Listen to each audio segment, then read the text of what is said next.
Hello everyone, welcome to my book club. You know the book I'm talking about. It is A Radical Awakening. Book club number 23. I always have to look at the number. Hello everyone, welcome in. We're doing book club number 23. Sign in, tell me how you are. Who still hasn't bought the book, you can confess. And if you have bought the book, what is resonating for you? So this book is really about how to take our power back, how to understand that we've been giving our power away. We are in a toxic pattern. We're playing roles that we've always played, begging for love and worth, begging for someone to give us attention. Please see me, I'm a good person, I'm a good person. Love me, love me, love me. And we haven't been able to break free of these patterns because breaking free is a lot of hard work. You have to really go through the tunnel of the burning of the flames of the inferno of your patterns to say no more, right? And that is pain. I remember breakups that I've been through in relationships where literally I haven't left the bed, because I'm working through the inferno of the feelings that come up, and it feels so painful. It feels like you're going to die. And you just have to know that on the other side of pain is resurrection. I mean, you just have to know it. And I think by the time you're in your 40s, like I am, you kind of know, okay, here we go. Let's dive into the pain. And after 72 hours, we will come out for air and be a little better. And I do think after 72, 92, 102 hours of intense being in the pain, you will emerge stronger. So feelings are so uncomfortable. They are so uncomfortable because what are the feelings? The feelings are being misunderstood, being unheard, being taken for granted, feeling like you are, right? Feeling like you're misheard, feeling like you're misunderstood, right? We don't know whether we really are, but the feeling is that you are. And the feeling is that you're rejected and that somebody is not treating you the way you deserve, the way you think you deserve. And guess what? You do deserve to be treated the way you think you deserve, as long as it's not coming from a bombastic, narcissistic place. But if you're really coming from a place of, why am I taking this shit? Why am I taking this crap? You're probably right. Don't take it. Don't take it. But to not take it means to go through the pain of, like, how is this happening to me? Why am I being rejected? Why am I being abandoned? Why am I being just discarded? Or whatever it is you're feeling, you have to first get over the disbelief. For me, the hardest part in breaking my patterns was I couldn't believe I was in a pattern. I was like, am I being treated badly? Is this bad treatment? Is this person just dumping me? It took me a long time to go, oh, I've been dumped. Or I've been treated badly. I don't know what it was. It was my denial. I was like, no. This person is not treating me badly. This person is, let me try harder. Let me try harder. And I just kept trying and trying and trying. And then one day, after being discarded, I would be like, oh, I shouldn't have tried so hard. So this is the people pleaser pattern. You may have another pattern. If you are the shield, for example, pattern that I talk about in my book, I talk about patterns. If you are the shield pattern in the book, you will not be trying very hard. Don't worry. That is only the bleeding, silly, moronic empaths that we are. We keep trying. The shields don't try. The shields are like, F you, goodbye, see ya. And they're the ones who block you. They're like, complete like shield, shield, shield. So if a shield and an empath get together, really difficult because the empath is like, please let me in, please let me in. And the shield is like, no way. So shields should be with shields. Empaths should be with empaths so that they can understand each other. But typically, empaths are with shields, and that's really hard. Anyway, the point is not the mask. The point is the underlying disconnect. Both of these masks at the bottom of them all have a desire to get love and worth from the outside. That's it. One does it through empathy. One does it through lack of empathy, right? It doesn't really matter. The point is, what are we trying to get? And if we're trying to get worth from the other, hey, see me. Hey, understand me. Hey, please love me. Then these are the wrong ways to do it, right? The empath's way, the shield's way, the savior's way, the child's way, all wrong. Wrong.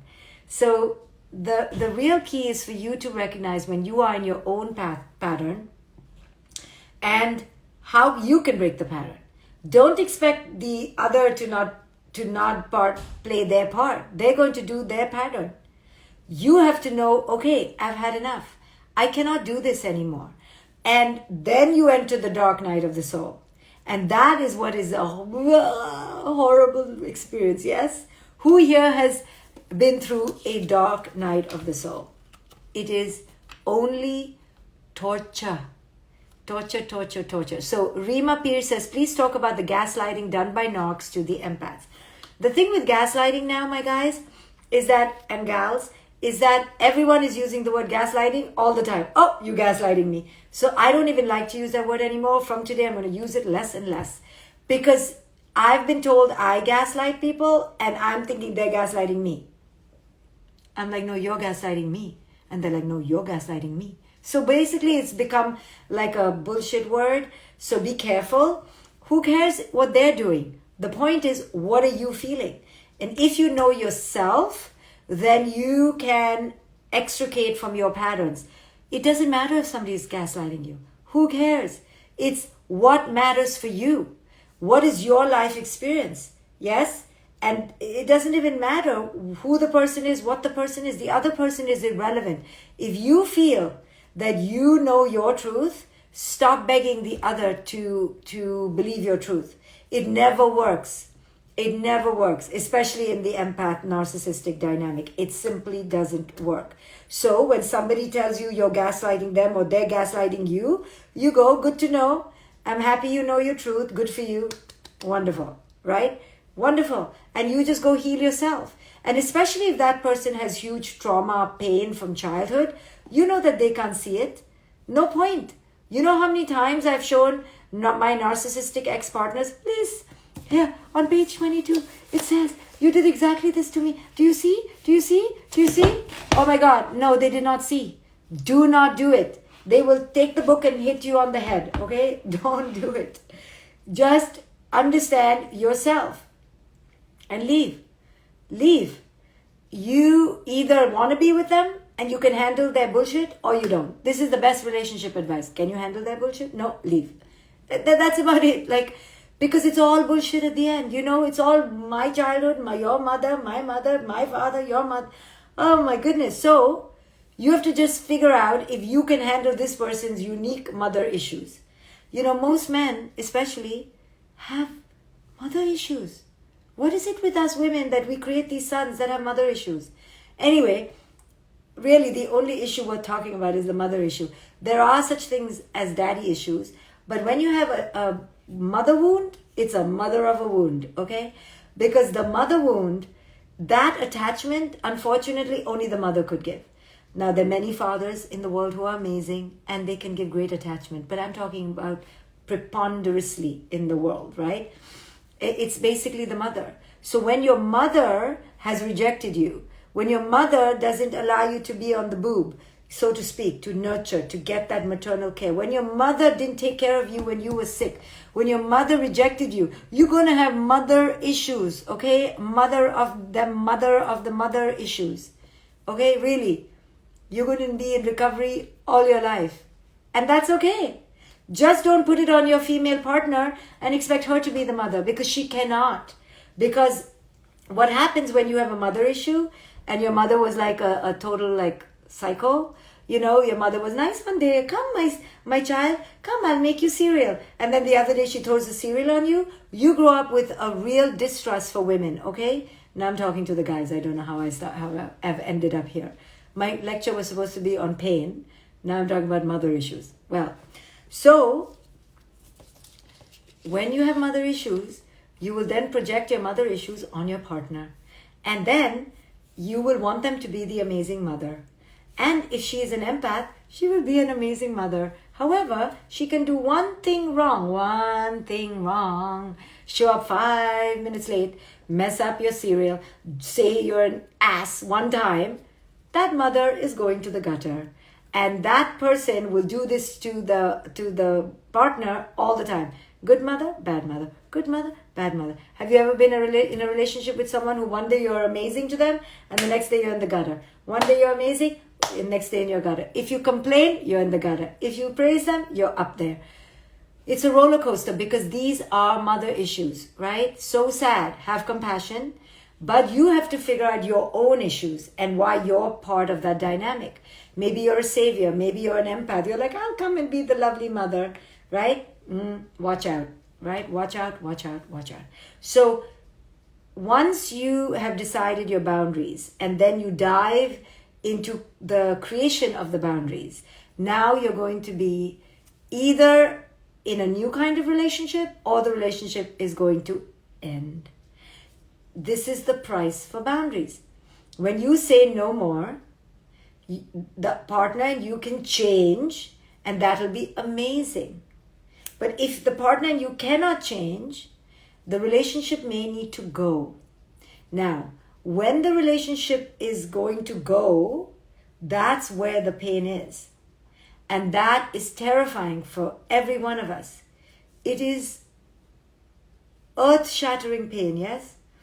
Because the feeling is that you have been discarded, that you are not good enough. And it brings up all your childhood pain, that you were not worthy.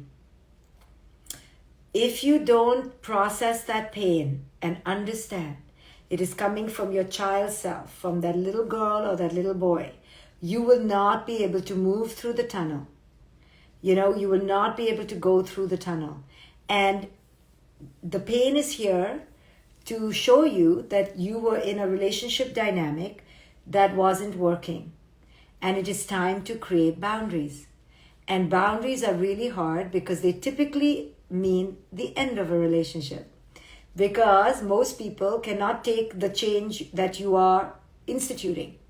So in this book, I talk about how to A, recognize you're in a toxic pattern, B, to own your co-creation, and then C, to create sacred boundaries. And when you do, pain is inevitable. So we are all terrified of pain. We're all terrified of pain. This is why we employ the ego mask of pleaser or conflict avoider or shield, because we're terrified of pain. Pain of what? Pain of confronting that only we can at the end of the day meet our own needs. The pain is really coming back to ourselves. We so wanted the other to meet our needs. We so wanted them to understand us. We so wanted this union to be amazing. But it cannot be because of mother or father issues. Blame the mom or dad. So because of that, we are shattered because our fantasy has shattered. We had expectations, we had dreams, right? We were children, naive, hoping to fly away in a bubble together in the butterflies. And all the parachute is not even taking off. It's crashing. It's like burnt. So we are in pain. Pain is always about an unmet expectation, a fantasy that is not going to come true. And because we had put all our eggs in this fantasy, it's devastating. But understand that it was not meant to be. It couldn't come to fruition. If something is aligned, whether you can have 20 raging wild horses pulling it away, it will not leave you. If it was true love, it will not leave you. It will come back to you. If it was truly the job you were meant to do, you will find it again. If it was truly the city you were meant to live in, you will recreate it somewhere else. If she was the friend you were meant to have, you will find her again. Don't worry. We enter such lack. That's why the pain becomes excruciating, because we believe only this person, only this moment, only this time. Wrong. This person was a lesson to show you where you were in your pattern. If they're meant to stay, you will both do the work together. If they're not meant for you, let it go. The next lesson will come. But that pain in between lessons is so excruciating because you wanted this person, or you wanted this job, or you wanted this thing. But the pain is all about releasing the expectation, releasing the fantasy, releasing that you needed this person. Especially in intimate relationships, we want that person because we put all our eggs in that basket. So we want that person. We may have been in love, may have been in attachment, may have been in desire. But sometimes if the levels of consciousness do not match, they do not match, guys. And we need to release it. You cannot keep fixing and hoping and waiting. How much can you do? At some point you need to say, I am worthy of being better by myself than being in a beggar mentality. I am worthy of loving myself. I am worthy of this life. I'm worthy of love. So if the person doesn't want to be with me, I need to release. Or if this job is not working out, I need to release. Right? Do not wait. Do not wait. If you find yourself waiting, that is a pattern. Don't ever wait. You are too powerful to wait. You are too worthy to wait. You're too amazing to ever be at someone's decision of when they want to be with you. No. Never put yourself in that position. And if you have already, and after the 10th time, can you please snap out of it? Can you stop? Can you absolutely stop? Codependency. Exactly. Codependence will stay in narcissistic dynamics until they die. Okay, Magnolia. Thank goodness I got out. Okay, there you go, codependent. Stop it. Stop it. So, the codependent is really the eternal child. Come on, let's try again. Let's do it differently, right? And the pattern is the pattern is the pattern, and you're banging your head, and you're in the same codependent. Let's try again. Let's do it one more time. Maybe I'll change my hairstyle. Do you want me to color it a darker shade of brown? Maybe that'll help. Maybe if I get bigger boobs, I think that'll help. Right? Some bullshit we do to simply avoid the reality of our reality. Right? So whatever your reality is, whether it is to cut toxic parents, whether it is to cut toxic friends, or toxic lovers, or toxic adult children. My daughter, do you hear me? She's only 18, not yet an adult. But if she's an adult, toxic, nasty person coming to my house at the age of 30 with her nasty boyfriend or girlfriend, and they leave beer all over and vomit over my bedroom floor and steal my money, not allowed in my house. So I say now, but I don't think I'll allow it. That's codependent that I am. No, but it applies for every relationship. So if you're in the same pattern, guys, feeling like crap, waiting for love, begging someone to understand you, holding your breath, hoping that they will call you. Okay, don't do this. Okay, you can do it in your 20s if you must, because we all did. Please don't do it in your 40s, and do not do it in your late 40s, like me, or in your 50s. Unacceptable. Okay? Unacceptable. The minute someone doesn't want you, out. That's it. You are not allowed to treat yourself as somebody's rug, as somebody's play, that they can just play with you. No, not allowed. But you have to own your worth. You have to say, what am I doing in this dynamic? What am I doing begging someone, right? If you don't get it, why should they get it, right? So the reason we don't have our light bulbs going off is because we don't want to deal with the pain. Okay, the pain is the problem. The pain is the pain. Because we know if we change the dynamic and give them the finger, here comes pain. And the pain is the mother of all mothers, okay? It is torture because, again, it is a feeling of being rejected. So then you have to realize that the feeling of being rejected is not really a feeling that's real. It's coming from childhood trauma. It's coming from your inner child. But it hurts as if it's right here, right? Even when I go through pain and I know it's my inner child, and I have to say to myself all the time, Shefali, it's not real. It's your inner child that's screaming. It's not real. It's your old abandonment issues. It's your old PTSD. It takes a lot of soothing, right? But that pain is resurfacing and trying to tell you, go back to the old relationship. Go back to the old relationship. But no, you have to go through the pain and begin to tell yourself, I am worthy. I can do this. No one can reject me. I am unrejectable. I am unbetrayable. I am whole as myself. I don't need the other person to complete me. I don't need the other person to validate me. I got this. So as your inner child is having a heart attack, like, oh my God, I'm being rejected. You need to talk to that inner child and go, no, you're not, because I'm in town. I'm the adult, and I'm here to tell you that you are worthy. You are capable. You can do this. And you have to have a whole dialogue between your inner child and your adult self. So I talk about all of this in my book, A Radical Awakening. Who's going to buy the book that hasn't bought the book right now? Who right here has not bought the book that needs to get the book? Get the book. Get the book. So you can handle pain. Pain is just about our old wounds resurfacing. You can handle the pain. This book is going to teach you how to handle the pain. Christine says this book is absolutely amazing. I cannot put it down. Leave a review. We need your reviews. So we can handle the pain. The pain is not from this person rejecting you.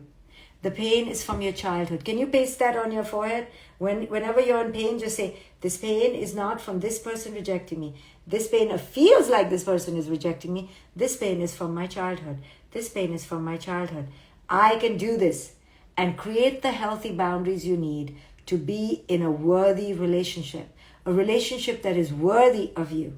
Create the boundaries. Don't avoid boundaries because you're afraid of the pain of being rejected. That pain is not a real pain. It is the pain of your childhood. You can do this. Create the healthy boundaries you need. Do not compromise yourself. Do not wait for love. Do not wait for validation. Do not beg for it. Ever. At least after the first 100 times. Can you stop? I take 100 times. I don't know about you. I need 100 times for it to hit and sink in. Oh, I'm in a pattern. Oops, how did I get here? At least 100 times. I would say 100 times for a few months, to be honest. Because I can't believe I'm in my pattern all the time. But it's okay. As you become more and more aware, you're like, there's my pattern, there's my pattern, there's my pattern. And you become braver and braver to release the pattern. I talk about this non-stop in this entire book. Your pattern, how to break the patterns, how to break the patterns. So get the book, A Radical Awakening. Be a boundary boss. My friend Terry Cole wrote a beautiful book, Boundary Boss. So let me just read you a little section of my part of the boundaries. Hold on. My boundary section. Let's see what I say about boundaries. I love boundaries. Hold on. You can comment. I'm looking for my boundaries section. Hold on. Where the hell is my boundaries? Embracing sovereignty. The Art of Sacred Boundaries. Page 281. Setting boundaries in our intimate relationships, saying no to those who might depend on us, and walking away from toxic dynamics are some things we always avoid. We are lying to ourselves when we do this.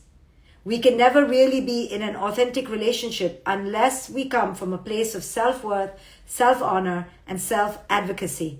There is no way to save anyone else if we ourselves are drowning without boundaries. Creating boundaries means to say no, plain and simple. Okay, I'm going to say something really important here, so hold on.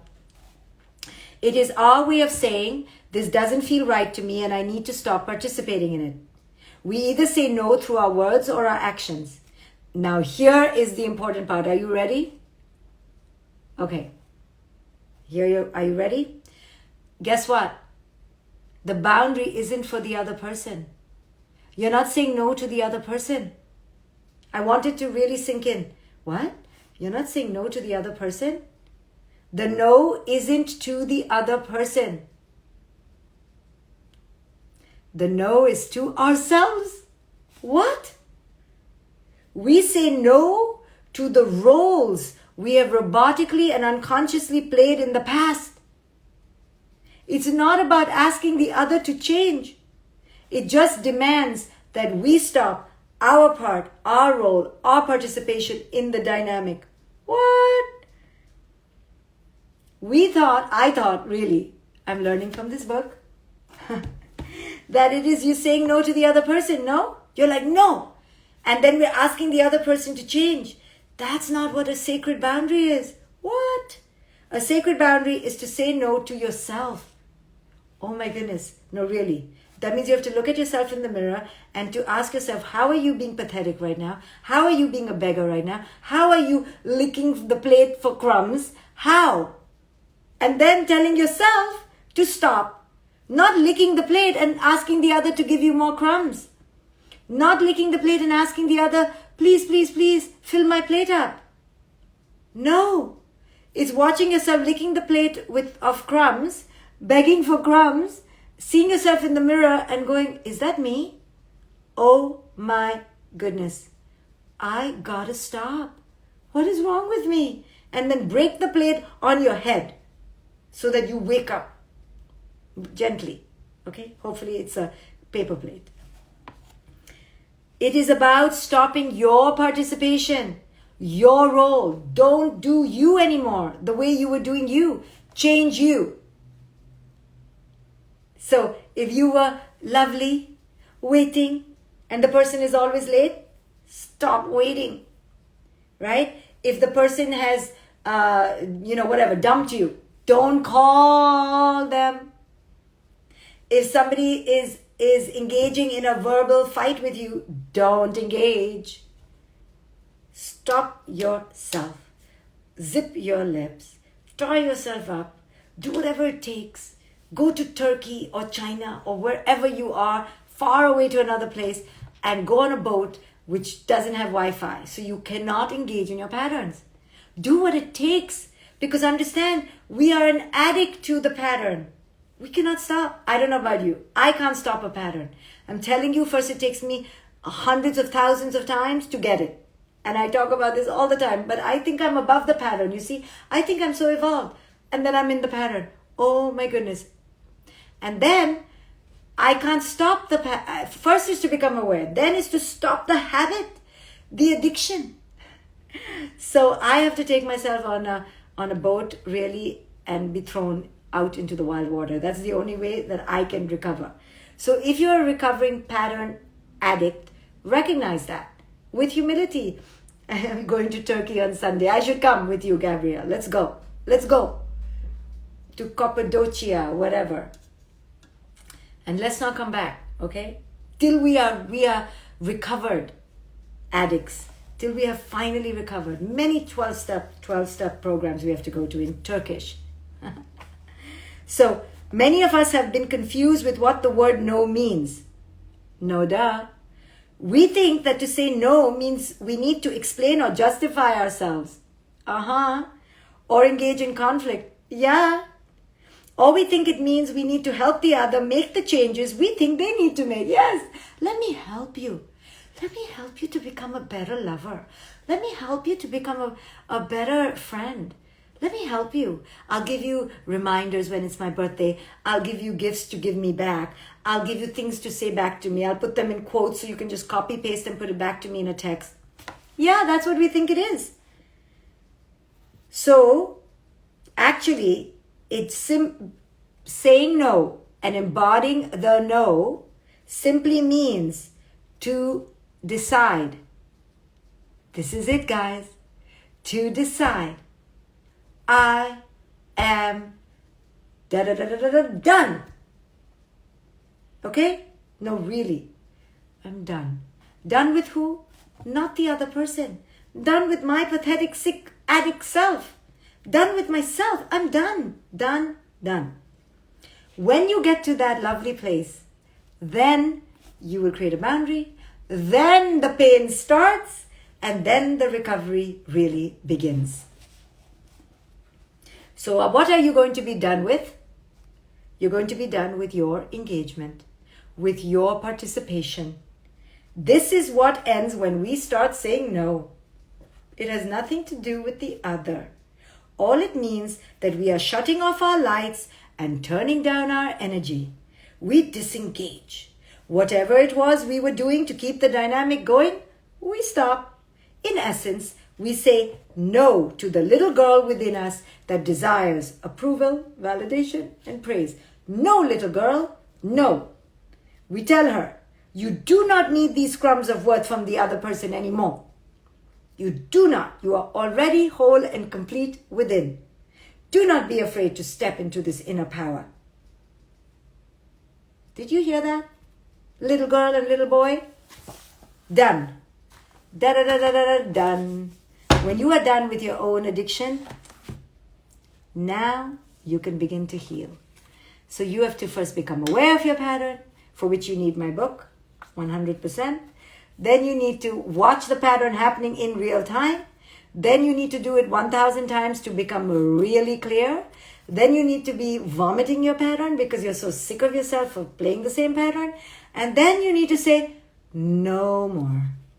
I'm done. And then the pain starts. Welcome to pain. But the pain is going to take you to your next evolution. It will. That I promise you. So, a radical awakening awaits all of us when we are willing to think of ourselves as worthy, as complete, as whole, as important, as not beggars, as not side pieces, taking anything anyone wants to give us. Put yourself front and center in your life. Really, let me tell you, it is much better to be alone than to be way back in the line. Put yourself way first. Put yourself in the center of your life. Do it, especially if you're in your late 40s and up. It's already too late. We gotta live big. We gotta live joyful for ourselves. We don't beg. Never do begging anymore. Don't do that anymore. Okay, guys, I will see you for the next book club when I see you. Grab a copy of the book and leave a review if you're inspired. Bye, guys.